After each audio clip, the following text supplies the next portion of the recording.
بسم اللہ الرحمن الرحیم۔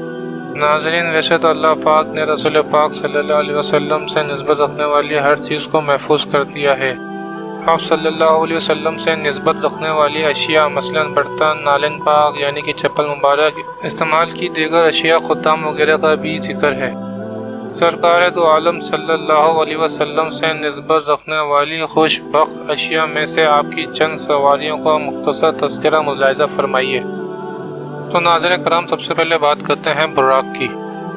براق آپ صلی اللہ علیہ وسلم کی سواری کے ساتھ ساتھ آپ کا معجزہ بھی ہے۔ اس انوکھی اور جنتی سواری پر حضور صلی اللہ علیہ وسلم نے مشہور قول کے مطابق 27 رجب المجرب کو مکہ سے بیت المقدس تک سفر فرمایا۔ اس کا رنگ سفید، سینہ مثل یاقوت سرخ اور پرندوں کی طرح دو بازو تھے۔ براق کا مطلب ہے بجلی۔ اسے بجلی کی مانند تیز رفتار ہونے کی وجہ سے براق کہا جاتا ہے۔ حدیث پاک میں آتا ہے کہ جانور گدھے سے قدرے بلند اور خچر سے قدرے چھوٹا ہے، یعنی درمیانہ قد ہے، اور جہاں اس کی نظر کی انتہا ہے وہاں اس کا قدم پڑتا ہے۔ ناظرین کرام، اب بات کرتے ہیں گھوڑوں کی۔ گھوڑے سرکار مدینہ صلی اللہ علیہ وسلم کو بہت پسند تھے۔ آپ صلی اللہ علیہ وسلم کی سواری بننے کا شرف حاصل کرنے والوں گھوڑوں کا مختصر ذکر کیا جاتا ہے۔ نمبر 1 پر آتا ہے ثقب۔ یہ پہلا گھوڑا تھا جو آپ صلی اللہ علیہ وسلم کی ملکیت میں آیا۔ آپ صلی اللہ علیہ وسلم نے اسے بنو فزارہ کے ایک شخص سے 10 اوقیہ میں خریدا تھا، اور غزوہ احد میں آپ صلی اللہ علیہ وسلم نے اسی پر سوار ہو کر شرکت فرمائی تھی۔ نمبر 2 پر آتا ہے سبع۔ امام ابن سیرین رحمۃ اللہ علیہ فرماتے ہیں یہ گھوڑی آپ صلی اللہ علیہ وسلم نے ایک عرابی سے خریدی تھی۔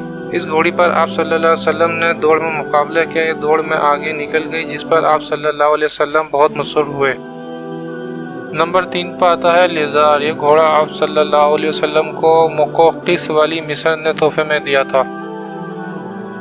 آپ صلی اللہ علیہ وسلم اس کی سیاہ رنگت کی وجہ سے اسے پسند فرماتے۔ آپ اکثر اسی پر سوار ہو کر غزوات میں تشریف لے جاتے۔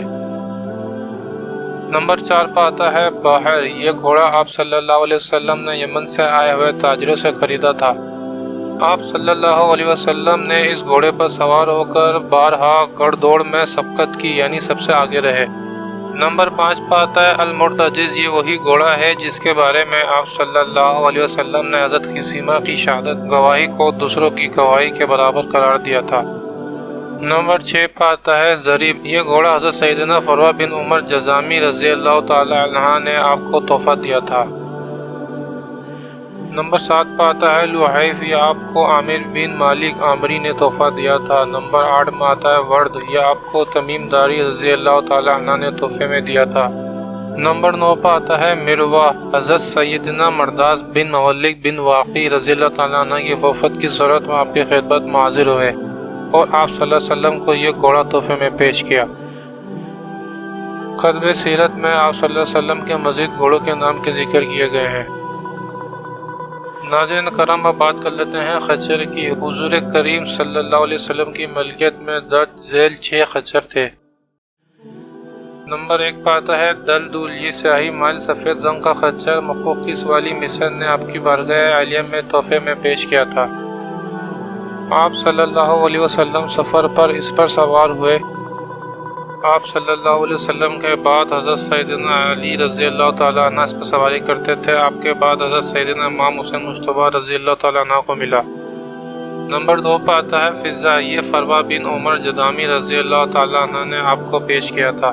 نمبر 3 پر وہ خچر ہے جو جوالیہ کے بادشاہ ابن العما نے آپ صلی اللہ علیہ وسلم کو تحفے میں دیا تھا۔ یہ سفید رنگ کا تھا۔ اسے بھی آپ صلی اللہ علیہ وسلم کی سواری بننے کا شرف حاصل ہوا۔ نمبر 4 پر وہ خچر ہے جو شاہ حبش نجاشی نے آپ صلی اللہ علیہ وسلم کو تحفہ پیش کیا۔ نمبر 5 پر وہ خچر ہے جو دمتا الجندل کے بادشاہ عقیدر بن عبد الملک نے آپ کو تحفے میں بھیجا۔ نمبر 6 پہ وہ خچر ہے جو شاہ کسری نے آپ کی بارگاہ میں تحفہ پیش کیا۔ کیا آپ کو پتا ہے دراگوش کسے کہتے ہیں؟ دراگوش یعنی گدھا انبیاء رسولوں کی سواری ہے، اور سرکار صلی اللہ علیہ وسلم کی ملکیت میں بھی دراگوش تھے۔ ناظرین، یافر نامی گوشت آپ صلی اللہ علیہ وسلم کو خیبر میں ملا تھا۔ اس نے بارگاہ رسالت میں عرض کی، یا رسول اللہ صلی اللہ علیہ وسلم، میرا نام یزید بن شہاب ہے۔ میرے باپ دادوں میں سے 7 ایسے گدھے گزرے ہیں جن پر نبیوں نے سواری فرمائی۔ آپ بھی اللہ کے نبی ہیں، لہٰذا میری تمنا ہے کہ آپ کے بعد دوسرا کوئی میری پوچھ پہ نہ بیٹھے۔ یافور کی یہ تمنا اس طرح پوری ہوئی کہ وفات اقدس کے بعد یافور شدید غم سے نڈال ہو کر ایک کنویں میں گر پڑا اور فوراً ہی موت سے ہمکنار ہو گیا۔ معزز ناظرین، یہ بھی روایت ہے کہ سرکار صلی اللہ علیہ وسلم یافور کو بھیجا کرتے تھے کہ فلاں صحابی کو بلا کے لاؤ، تو یہ جاتا اور صحابی کے دروازے کو اپنے سر سے کھٹکھٹاتا تھا، تو وہ صحابی یافور کو دیکھ کر سمجھ جاتے کہ حضور صلی اللہ علیہ وسلم نے مجھے بلایا ہے، چنانچہ وہ فوراً ہی یافور کے ساتھ دربار نبی میں حاضر ہو جایا کرتے تھے۔ ناظرین کرام، اب آ جاتے ہیں اونٹوں کی طرف۔ مختصب یہ ابو جہل کا اونٹ تھا جو غزوہ بدر میں آپ صلی اللہ علیہ وسلم کو بطور غنیمت ملا۔ آپ اس پر جہاد کے لیے تشریف لے جاتے تھے۔ اس کے علاوہ آپ صلی اللہ علیہ وسلم میدان عرفات میں سرخ اونٹ پر جلوہ فروز ہوئے۔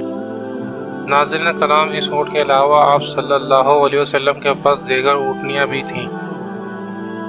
نمبر 1 پر آتی ہے قصبہ، جسے حضرت سیدنا صدیق اکبر رضی اللہ تعالی عنہ نے 400 درہم کے بدلے خریدا تھا۔ یہ آپ صلی اللہ علیہ وسلم کے پاس ہی رہی۔ اس پر آپ صلی اللہ علیہ وسلم نے مکہ معظمہ سے مدینہ منورہ ہجرت فرمائی۔ نمبر 2 پر آتی ہے عزبہ، جس کے بارے میں روایت ہے کہ یہ کبھی دوڑ میں کسی اونٹ سے پیچھے نہیں رہی تھی۔ ایک مرتبہ ایک اعرابی کے اونٹ سے دوڑ میں پیچھے رہ گئے، جس پر مسلمانوں کو بہت افسوس ہوا۔ آپ صلی اللہ علیہ وسلم نے مسلمانوں کا یہ حال جان لیا اور ارشاد فرمایا کہ اللہ پر یہ حق ہے کہ دنیا میں جو چیز بلند ہو اسے پس کر دے۔ ناظرین، عزبہ نے آپ صلی اللہ علیہ وسلم کی وفات کے بعد غم میں کچھ نہ کھایا نہ پیا اور وفات پا گئی۔ بعض روایت کے مطابق قیامت کے دن اسی اونٹنی پر سوار ہو کر حضرت بی بی فاطمہ رضی اللہ تعالی عنہ میدان محشر میں تشریف لائیں گی۔ نمبر 3 پر آتی ہے جرعہ، اس پر سوار ہو کر آپ صلی اللہ علیہ وسلم نے حجۃ الوداع کا خطبہ ارشاد فرمایا تھا۔